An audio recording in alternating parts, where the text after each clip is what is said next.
मराठा आंदोलक मनोज जरांगे पाटील यांची दुपारी 12 वाजता पत्रकार परिषद होणार आहे। छत्रपती संभाजीनगरच्या गॅलेक्सी रुग्णालयात जरांगे पाटील पत्रकार परिषद घेणार आहेत। सरकारच्या शिष्टमंडळाने काल आझाद मैदान इथे जरांगे पाटलांना जीआर दिल्यानंतर जरांगे पाटील आज काय बोलणार याकडे आता सर्वांचं लक्ष आहे।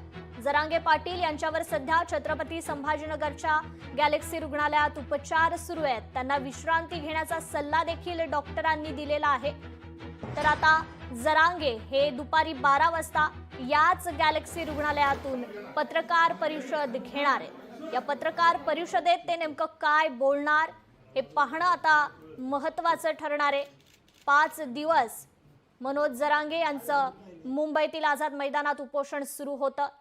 काल हे उपोषण त्यांच्याकडून सोडण्यात आलं आणि आता सध्या त्यांच्यावर गॅलेक्सी रुग्णालयात उपचार सुरू आहे। तर याच रुग्णालयातून आता ते 12 वाजता पत्रकार परिषद घेणार आहेत।